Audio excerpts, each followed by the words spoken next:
week ago yesterday when we in the Shadow Cabinet decided that it was time to call an end to this nonsense, since the no to no deal strategy we'd adopted had been completely effective, and so we said now we'll have the election. So the danger of no deal has gone.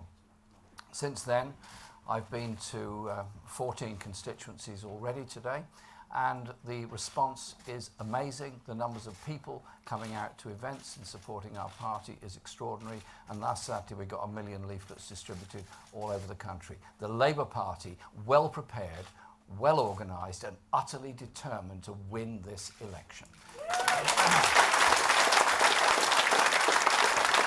People are out door knocking and spreading Labour's message of hope on the social media.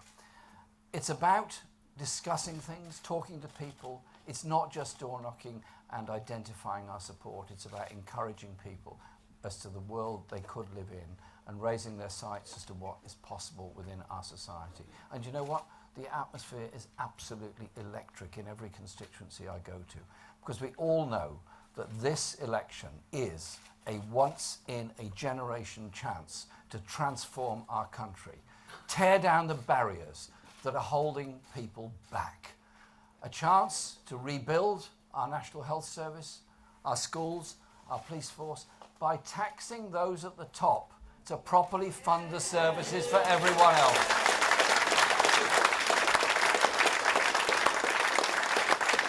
And a chance to tackle the greatest issue facing our age and our generation, the climate emergency.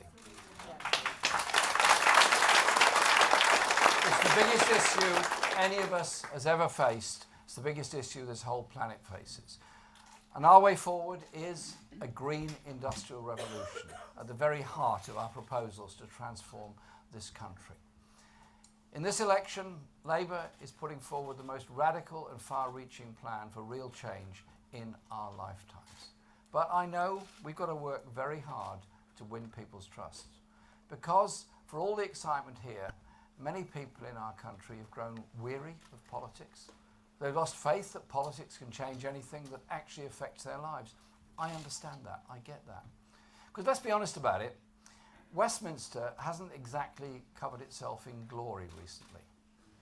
The childish insults that are thrown around, rowdy MPs, the unbelievably weird rules, which I don't fully understand, I've only been there 37 years. It's all a long way, a long, long way from the reality of people's lives.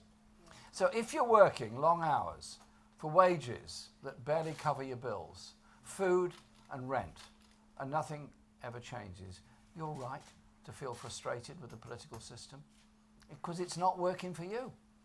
Politics should be about your life, your community, your job, the issues that you face every day of the week. For me, real politics isn't about shouting matches in Parliament. I'm not interested. I don't do personal attacks. For me, real politics, the politics that I stand for, is about sharing power and wealth with people who don't have a lot of money, don't have friends in high places, so they can take control of their own lives. My job as leader of my party's task is to champion those people and bring about that real change.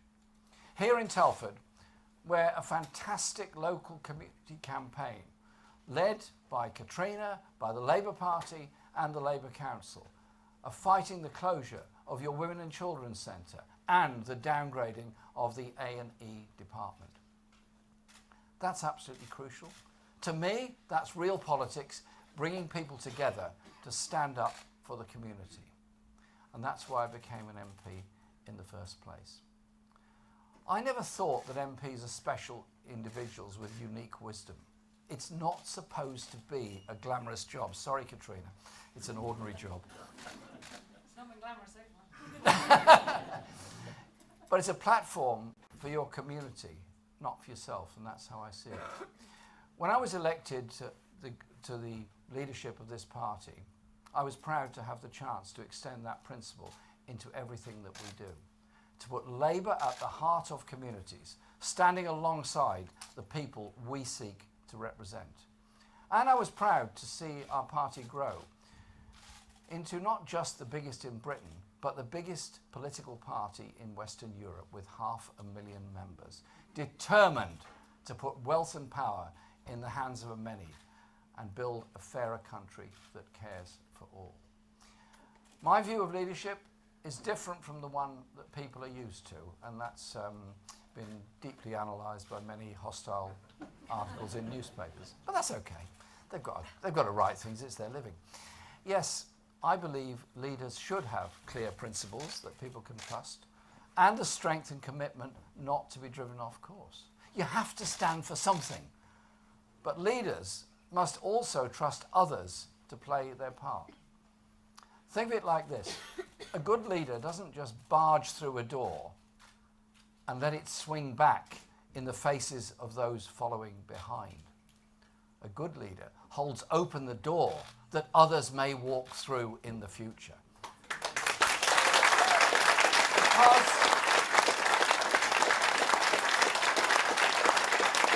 in our society, everyone has a contribution to make. So when I talk about real change, that isn't something that will be done to you. It's something that can only be done with you. So, if the British people elect a Labour government on the 12th of December, I will be proud to be a Labour Prime Minister. But I have to warn you, it will be very different. It will be a very different way of doing things. Because I was not born to rule. None of us in this room were born to rule. I don't pursue the kind of politics that thinks it's all a game, a parlour game, a debating society game. I want to seek power for our party in order to share that power out all across the country and with all those communities that would have contributed to this historic Labour election victory, which we're looking forward to on the 12th of December. It's about all of us. And together, we can go beyond defending the gains made by previous generations. It's time we started building a country fit for the next generation, where young people don't fear the future, but look forward with confidence and hope. Think of the young people that have given a subliminal message: look after your own education, look after your own health, forget about council housing, make your own way in the world. It's depressing, it's unnecessary, and it's all part of the contraction of the public realm and the public state. It's within our grasp to do something different in this election, and that's what we are absolutely determined to achieve. Because look at what's happened to this country in the last few years. More children and more pensioners living in poverty, more people rough sleeping on our streets, British citizens who've lived here for decades, deported from their own country, and more people being forced into dependence on food banks by the cruel, nasty and unnecessary policy of universal credit. The damning report from the Trussell Trust yesterday exposed just how awful it is. Indeed, the UN condemned this country for replacing the ethos of the welfare state with a cold and uncaring ethos. And it's not just people at the sharpest end of austerity who are feeling its impact. It's all of those struggling to make ends meet, those who can't afford to buy a home, those who never quite have enough left over to save for a holiday, which is just a dream for many, those who have to fork out even more on rail fares and bus fares as services get worse and worse. Just imagine how Britain could be if we had a Labour government committed to building a fairer and more prosperous society that works literally for the many, not the few. The future is ours to make. I want a Labour government to be judged differently from the way governments have been judged in the past. Judged by whether it changes people's lives for the better after 5 years. Judge us on the real change we deliver, the concrete improvements to the lives of millions of people. Here's how you'll be able to judge the success of the next Labour government.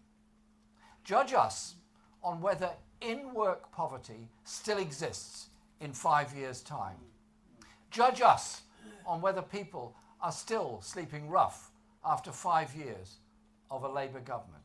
Judge us on whether proud women and men are still having to depend on food banks in 5 years' time. Judge us on whether 1.4 million older people are still not getting the help they need after 5 years of a Labour government. Judge us on whether tuition fees have been scrapped for all students so that no one is priced out of education. Judge us on whether we've built hundreds of thousands of genuinely affordable homes so that decent and secure housing is within the reach of everybody. Judge us on whether patients are still waiting more than 4 hours in A&E departments and tens of thousands are waiting months for cancer treatment. Judge us on whether we've got Brexit sorted within 6 months by offering the people the final say between a credible leave deal and remain. So we can get on with delivering the real change that this country needs. Judge us on whether primary school children, including more than 2,500 here in Telford, are still learning in class sizes of larger than 30 after 5 years of a Labour government. Judge us on whether we've unleashed the green industrial revolution that will create hundreds of thousands of green energy jobs in the communities that need them most and significantly reduced our greenhouse gas emissions. We don't have time to waste. It frustrates me every day in Parliament that we're not taking action now on all those pressing needs and demands of our time, because Labour has the policies to deal with all of them. And isn't it telling that Conservative candidates in the election have been told by Tory headquarters they're not allowed to pledge to tackle the climate emergency? They're not allowed to pledge not to privatise our National Health Service. They're not allowed to pledge not to sell out our precious National Health Service in a trade deal with Donald Trump and the USA. Well, let's make our own pledge, all of us together. We pledge that we will never let them put a price tag on our NHS. Our NHS is not for sale.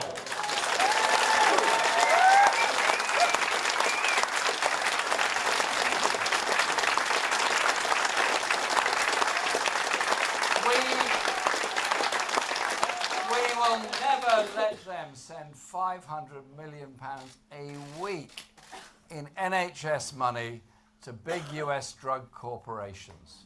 We're not going to let Donald Trump get his hands on our NHS, because our NHS, as I think you've already understood, is not for sale. But, you know, there's something the Conservative candidates are allowed to pledge. Tory HQ says they can pledge to defend shooting animals for sport. They haven't said anything about fox hunting yet, but I'm sure that's to come next.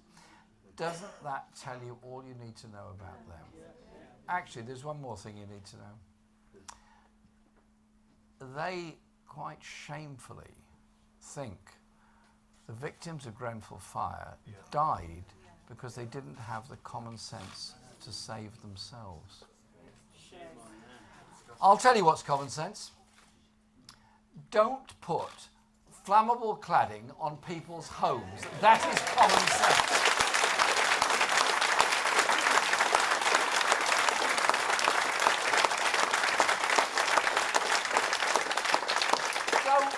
Close fire stations and don't cut firefighters' jobs. That is common sense. And when residents tell you their home is a death trap, don't ignore them. Listen to them. That's what it all comes back to, is what I was talking about it's about leadership? Do you want leaders who think they're above us all? Who think the rules they make for everyone else don't apply to them? Or is good leadership really about listening as well as talking? I've spent my life travelling around this country and indeed many parts of the world. And I'm fascinated by the people I meet, the stories I hear, the life experience they share with me. And it's humbling when you meet people of great wisdom who didn't get the opportunity for education.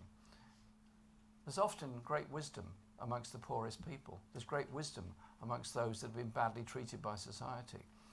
So we shouldn't be passing by on the other side and ignoring what people tell us, because it's the only way you can learn about the world as people actually experience it. Their struggles, their hopes, their dreams, and their frustrations. So I believe it's about compassion and understanding, not ego. I want to lead a government that's on your side, that puts power and wealth into the hands of the people, a government that works for you. This election is a once-in-a-lifetime chance for us. We've seen what austerity has done to this country. We've seen the levels of injustice, inequality and poverty, and we've seen the stress amongst those that thought they were relatively comfortably off and then discovered they weren't, because they had to pay for their children's education in university and they had to pay for the social care for elderly relatives. The levels of stress and mental health illness in our society are a product of the stress this country has been put through since austerity came in 2010. And so it's up to us, our party, with all its members and all its ambitions and all its determination, to do something very different. We've got the joy of the cold and rain of November and early December, and there'll be plenty of that, don't worry about that. And it does rain in Telford. But together we can do something spectacular. We can transform people's hopes by the inclusivity of our campaign and the determination, so that communities and people are not held back and left behind. I think it is time for real change, and I can't wait for December the 12th, when we can start that real change to change this country into a decent, caring, compassionate place that works for and cares for all. Telford, thank you for all you've taught me. Thank you for your support, and all the best to win on December the 12th. Thank you.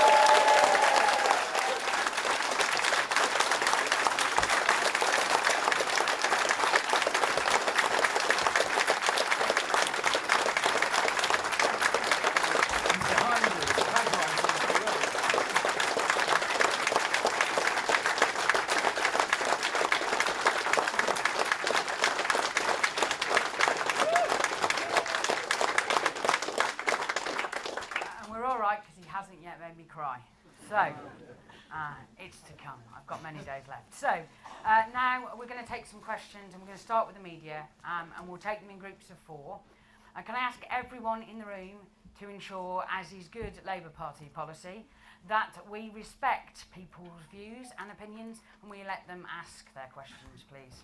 So, we'll start then with the media. Have I got Romilly Weeks? ITV? I have. Thank you, Mr. Corbyn. You say that leaders must allow others to play the part, but isn't the truth that your personal poll ratings are so bad that you are part of the problem for your party? Thanks. Okay. I thought that was the answer. Ian Watson from the BBC. Yeah, Ian Watson, BBC here. See if you like this one any better. You've run through some of the benchmarks by which a future Labour government should be judged. Apparently missing from those benchmarks is the conference policy to abolish fee-paying schools, or indeed even deny them charitable status. Does that mean this policy will not be in your manifesto? And on leadership, I know there's a process, but do you personally believe that Keith Vaz and Chris Williamson should be official Labour Party candidates at this election? Beth Rigby Sky. Thank you. Mr. Corbyn, you say that this election isn't about you, that it is about the Labour movement. But do you worry that your personal poll ratings could become a block on Labour's path to victory, especially if these Tory attacks on you cut through with voters? Thank you. Okay. We're going to do one more, sorry. Nadine Baba, and if I've said that wrong, I apologise. I'm dyslexic for a start, so we'll go with that, Al Jazeera. So. That was fine, yeah. Just on offering hope to young people and students, something that's always attracted students has been freedom of movement to go and live and study in the EU wherever they want. So can you just clarify what you're going to be offering under your Brexit deal on freedom of movement? Okay. Right. Thanks for your questions. Romney, thanks very much for your point.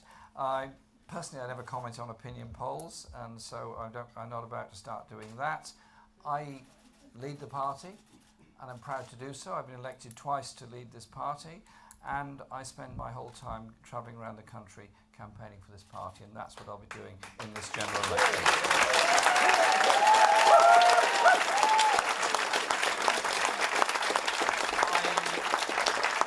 I don't do personal abuse. When personal abuse is thrown, they go low, I go high. Yeah. They go lower, we go higher. We're just not indulging in that game. And so we will take our message out there as a party that is inclusive for our whole society and wants to see a Labour government elected. Ian, thanks for your question. The manifesto will be launched a little later on. It isn't all finished in writing yet. The conference policy has been passed, and some of that conference policy will go into the manifesto. I can say that at the very least there will be, we will be expecting those in private education, those private education establishments to pay tax rather than get charitable status, and that's the fundamental thing. Because I want to see fully funded and properly funded primary and secondary schools within our society through our National Education Service. I don't think head teachers or any other teacher should be put through the stress of having to raise money just to maintain a school. We pay our taxes in order to get an education system for all of our children. The National Executive is meeting at this very moment, and I'm obviously not at the National Executive, and the issues of candidates, candidacies, and so on is being discussed there now, and they will come to a decision. I do not dictate to the party. I lead the party, and I'm very keen that we have the greatest level of democracy in our party, and the NEC will come to its decisions today, and no doubt you'll hear about them later on.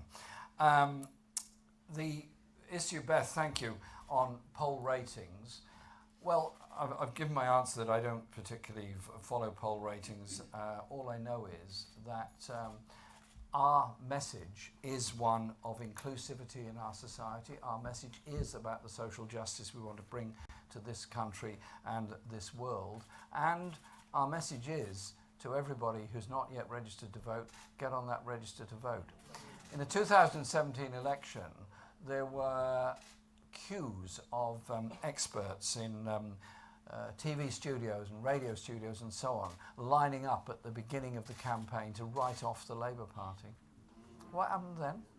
I tell you this campaign is one of people in their communities on the ground, wherever they are, in the Midlands, in the North, in Scotland, in Wales, in London, and so on, all across the country, bringing people together to discuss and vote for the kind of society that they can live in, where young people do get the opportunities for education that they're denied, that we do deal with the mental health crisis, and we do deal with those communities that have been denied any investment since the Thatcher attacks on manufacturing industry. Those small industrial towns in the Midlands and the North that have seen nothing but the removal of good jobs in big industries in the past and replaced by 0 hours contracts, part-time employment, insecure work. Seeing their high streets disappear behind roller-blind shutters that have been graffitied and very little else put there. It is about how we invest in our community. And what austerity has done, underfunding local government all over the country. So you go into towns and what do you see? Closed libraries, swimming pools sold off, parks not maintained, schools underfunded, youth centres closed. And then you wonder why there's a rise in crime. You wonder why there's greater depression within our society. It is about investment in the public realm and what it can achieve. And so it is about properly funding our public services and taxing fairly in order to pay for them. And thanks for your question from Al Jazeera. European Union nationals that have made their homes in Britain have made a fantastic contribution to our lives, to our world, to our services, and children have been born because one parent came from somewhere in Europe, the other parent came from Britain, and so on. And the insecurity and uncertainty they've been put through by Boris Johnson and the Tories threatening a no-deal exit, threatening their very living, has been horrendous. In my own constituency, there are many who are really beside themselves with stress. And after some campaigning, things have begun to improve in that they can register as get a settled status within this country. And straight after the referendum, the first thing I did was to put a motion to Parliament saying that all EU nationals should have a guaranteed right to remain in Britain and the right of family reunion. You know what? Boris Johnson voted for it. I was slightly puzzled when I walked into the division lobby to cast my vote and I saw him there. And I know he'd been through a lot of stress in the campaign, so I said, what are you doing here? He said, I don't know really. Oh, that was about it really. That was the end of that conversation. So yes, there has to be that movement of people. And yes, our young people do need access to things like the Erasmus scheme so they can study in universities in other parts of Europe, indeed other parts of the world. I want our young people to be brought up in a world where they can travel, they can experience other societies, they can make their contribution there. And you know what? That enriches their lives and enriches the lives of all of us. And so thank you for that question. And I tell you this, I want to make sure that all those European Union nationals do remain here, can come here, will stay here, and we will be happy to work with them, as indeed many British people have made their homes in other parts of Europe, making equally valuable contributions to those societies where they've gone to live.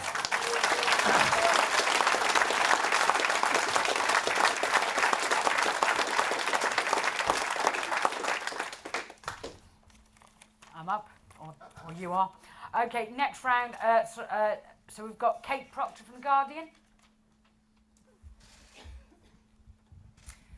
Hi, Jeremy, you said that you'll be able to get Brexit done within 6 months. I was wondering if you feel that your negotiating position might be undermined since 5 of your shadow cabinet say that they would actively campaign for Remain at the end of that process. And secondly, do you despise and hate billionaires? So Liz Piper Rutters. Hiya. I was just wondering what your message is to those traditional Labour voters who also support Brexit and are now being courted by the Brexit Party and the Conservatives. Nicola Bartlett, The Mirror. Mr Corbyn, there's been lots of speculation about who might follow on from you as Labour leader when you're ready to give up the post. I was interested in your speech that you talked about holding open the door, and I wondered whether that was just for the country or also in the Labour Party about bringing up talent of your own. I noticed that Rebecca Long-Bailey has launched a particularly interesting video promoting herself, and I wondered what you could say about the future of the leadership. And then Dominic Robertson, Shropshire Star.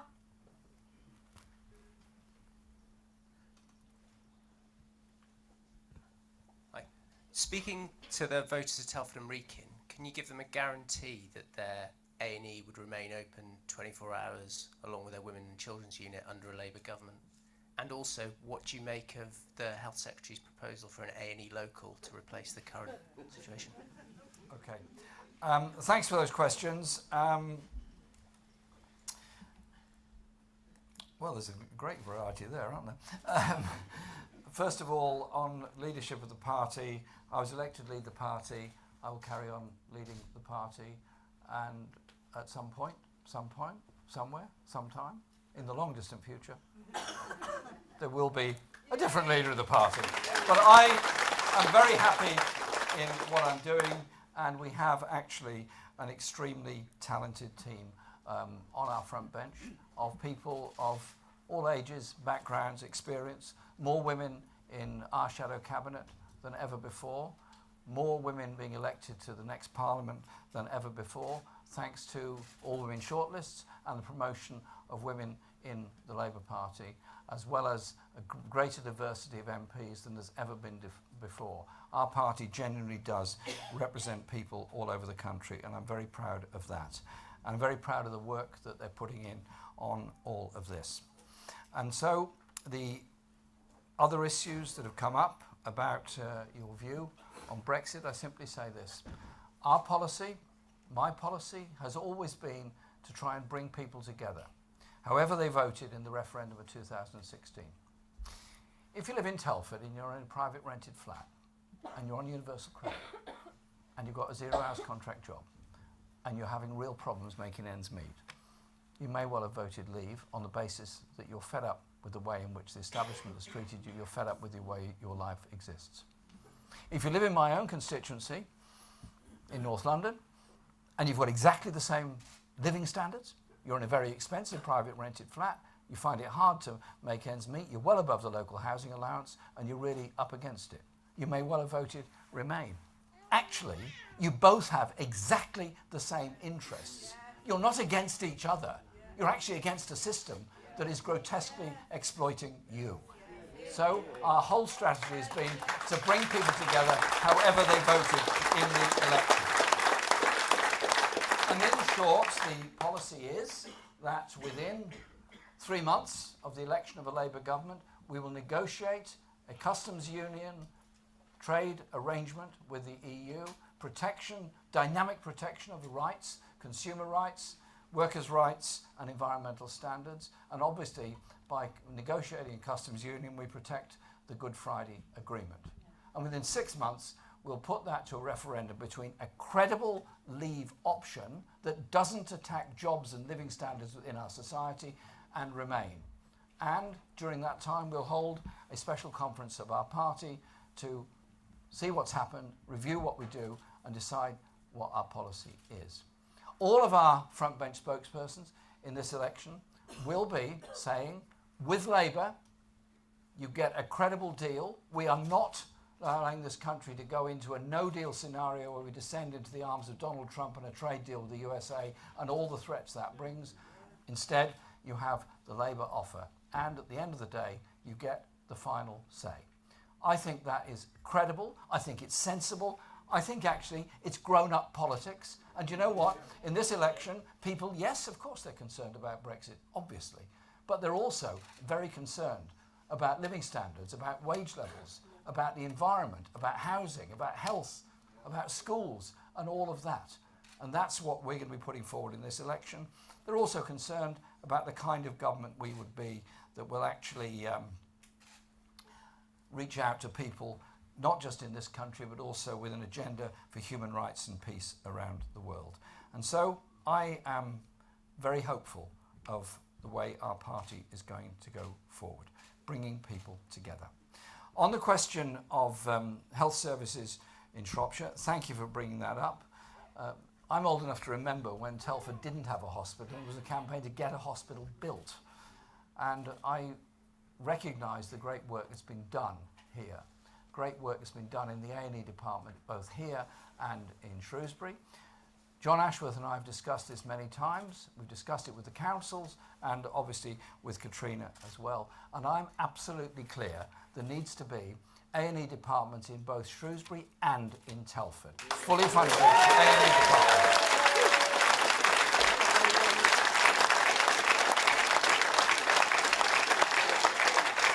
And I do pay tribute to all those that have campaigned on this over a very long period of time. And so, what was your other point from Shropshire Star? The second question. What did you think of the Health Secretary's proposal to replace the current service with an A&E local? Oh, right, okay. Well, that really, I think I've given my answer on that already. A&E locals or walk-in centres where there isn't necessarily a consultant on duty are not a proper A&E department. And once you lose a fully functioning A&E department in a hospital, it then becomes unsafe in many other areas, because quite clearly you cannot undertake major surgery if you don't have an A&E department as the backup. And there is a rising population both in Shrewsbury and in the area that is covered by the hospital in Shrewsbury, as well as here. So I think there's an absolute overwhelming case there. And John Ashworth and I have made it very, very clear what we do there.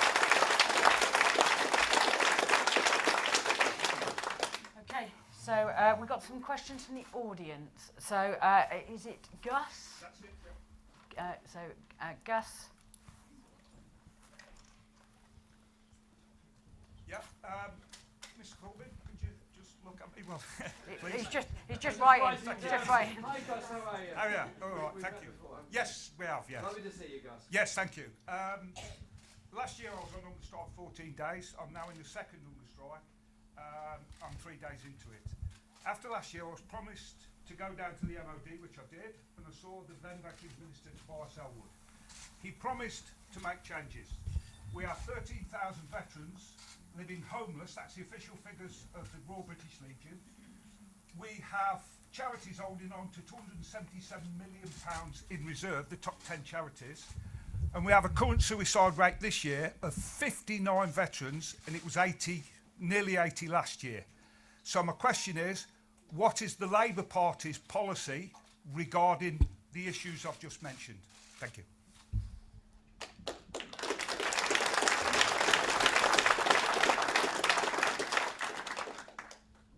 Martin, raise your hand.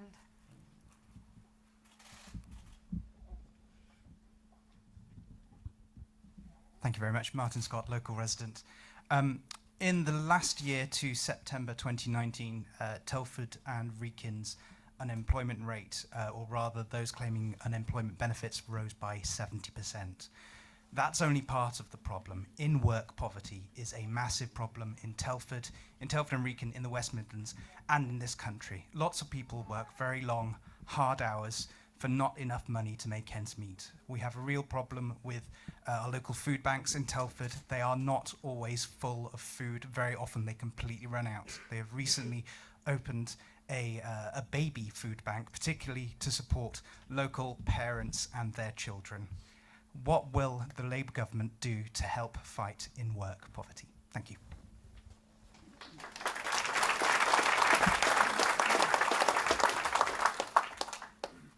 Carolyn, raise your hand. Thank you. In July, Telford and Wrekin Council made a commitment to be carbon neutral by 2030. Clearly, that's a huge challenge, because a lot of the things that influence that are led by national government policy. So, how will the Labour government support local authorities to make sure that they can make their areas carbon neutral to meet the challenge of climate change?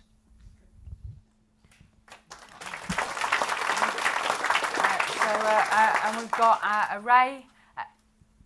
I think down here. Ray, raise your hand, and Sam's looking for you with a mic. Welcome, Jeremy. It's always nice to have you here in Telford. You mentioned libraries, and I'd just like to start by saying we are very proud as a Labour administration that none of our libraries have closed here in Telford, and they will remain open.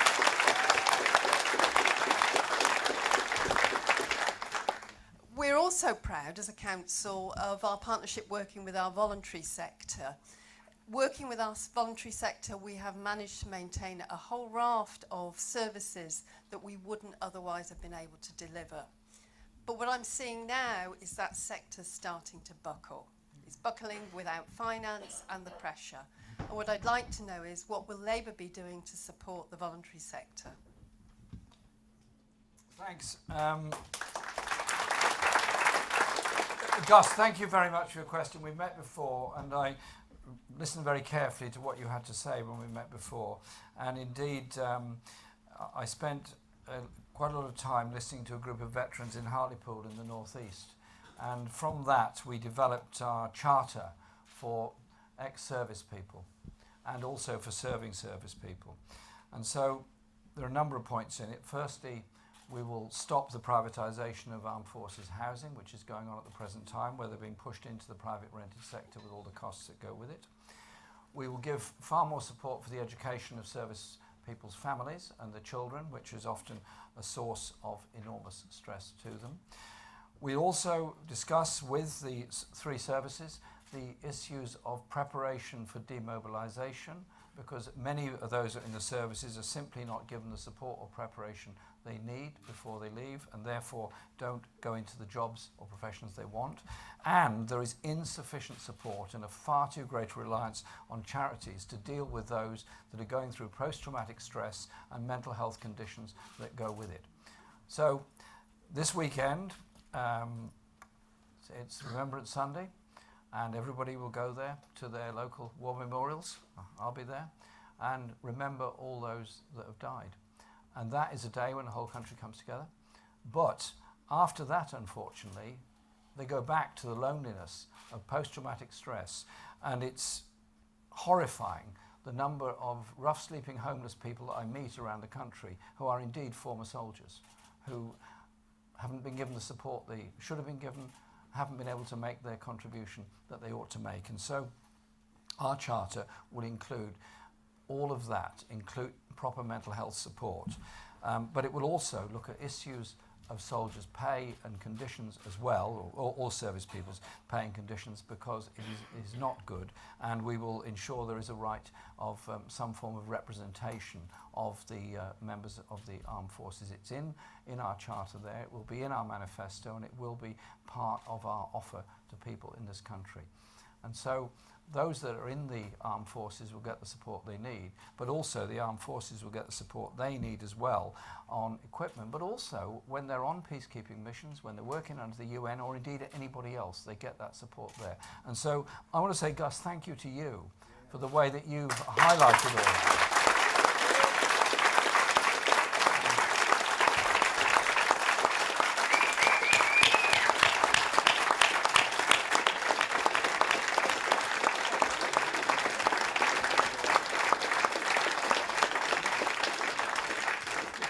Say so, it's people like yourself that have actually brought about those changes and indeed helped us to develop our own policy, so thank you for that. Martin's point about jobless rate and in-work poverty is absolutely the case, and that's the case over the whole country. Now, I was asked a question earlier, which I should have answered and I didn't, was about my personal view on billionaires. Well, I mean, my personal view on billionaires is that they've obviously got a great deal of money, therefore they're in a very strong position to pay a lot more in tax. And I think it'd be a really good idea if they did. And so our tax plans will affect the richest 5% of our society. We will be chasing down tax evasion, tax avoidance and tax havens, because at the end of the day, if you're doing some what you believe to be very clever wheeze, which somehow or other is avoiding your levels of the taxation that you should be paying, go further away, what happens then? You've got an underfunded school, an underfunded hospital, an underfunded public services as a whole. It's a moral obligation to pay your taxes that the others might get the services they need. Because you know what? However rich, powerful and famous you are, however brilliant and clever you are, and you've got loads of money, one day, hope not, but one day, you might have a heart attack. And then you're going to need the ambulance, then you're going to need the A&E, then you're going to need the public services that we all pay for as our down payment on our own security. There's a moral case for paying that properly. On the issues of in-work poverty is very, very serious indeed. We will bring in a living wage of £10 an hour by 2020. We will abolish the youth rate on the national minimum wage because we think it's extremely unfair. We will make illegal 0 hours contracts because they are such a level of stress and uncertainty for people who just don't know what their income is going to be. And we will improve rights at work from day one so that you don't have to go through a long probation period before you're able to access your legal rights to fair employment. So yes, there will be changes, and I'm very proud of those changes that we're going to put forward. And we will also bring back sectoral bargaining across industries, because that will mean there isn't then a competition between companies on wage levels. There's a competition between companies on the products they produce and all the other things within those services. And so it is about how we approach industry and what we achieve from it. Thank you for your question about Telford and Wrekin, and I fully support Telford and Wrekin Council's determination to reach zero emissions by 2030. Well done on that, and well done all those other local authorities that have done the same. On May the 1st, I proposed to Parliament a motion that this country become the first Parliament in the world to declare a climate emergency. Michael Gove spoke at great length, and two things emerged from it. One was he didn't agree with me one little bit, or like me very much. It was actually quite personal. It was quite ridiculous. But he couldn't find a reason to oppose the motion. So a Labour motion made us the first country in the world to do that. But that's only the start. And so our conference passed a motion on zero emissions by 2030. It's a tough ask. We'll do everything we can to make sure that actually happens. We cannot go on allowing global warming to continue. We cannot go on polluting our rivers and seas. We cannot go on with children losing lung capacity before they even reach school age because of the pollution that they're breathing in alongside major roads. So we have to do things very differently. Our green industrial revolution will invest in renewable energy sources around the country, will bring the national grid into public ownership, will encourage and support local energy generation through solar, wind and wave power where appropriate in all parts of the country, and we will be following a land use and agricultural policy that encourages biodiversity, because at the end of the day we all rely on that biodiversity for our very existence. I'm proud of all the young people that have marched, and older people as well, over the last few months that have helped to educate all of us. Our policy, the Green Industrial Revolution, will create a very large number of jobs all across this country, which will be sustainable. And next year, the climate conference is due to be held in Britain in 2020. I want a Labour government to be hosting that conference, and so that we can go beyond Paris. The Paris Climate Change Accord was a very, very important step forward. But it is not enough. We have to go much further than that. So we won't be hand-holding with Donald Trump and trying to tear up the Paris Climate Change Accord. We'll be very strong and going much further, and have a trade policy and aid policy that also reflects those policies. So we will be challenging those countries that are allowing the rainforests to burn, as in Brazil and other places, through diplomacy and through our trade actions as well. We've got to be absolutely serious about this. This climate emergency is for real. The threat is real, the damage is immense already, and we cannot go on like this. There has to be a complete change in whole attitudes. But it doesn't have to be done by fear, it doesn't have to be done by moral blackmail, it has to be done by intelligent investment through a green industrial revolution that will create the jobs that we need for the future, skilled, good jobs, but also help to preserve our precious natural world. I absolutely applaud your council's ability to keep the libraries open. A library is something very, very special. A library is a place, obviously, where you go for reading books, using computers, meeting people, reading newspapers and everything else. But it's also a very central functioning part of our community. You start taking away the library, take away the post office, take away the community centre, take away the youth centre, and suddenly that whole sense of community begins to disappear. So I applaud the council and what it's managed to do and achieve. But you're quite right. The voluntary sector is now under such strain and such pressure that it is forced to undertake a lot of functions that it was never designed to undertake, because the local authorities, I'm not here particularly blaming any individual council here, just across the whole country, cannot cope with demands on social care and everything else because they've been so grotesquely underfunded by this government. Austerity was a political choice, not an economic necessity. And we will make the political choice to do it differently by investing in local public services and giving local people a say in how those services are run, because that is what democracy is about. So it's our party carrying that message out there that we are absolutely part of that community and part of the way in which we can improve society for everybody. I was a councillor for 10 years before I became an MP. I learnt a great deal being a councillor, and it's a rewarding and frustrating job at the same time. Lots of nods from councillors all around the room.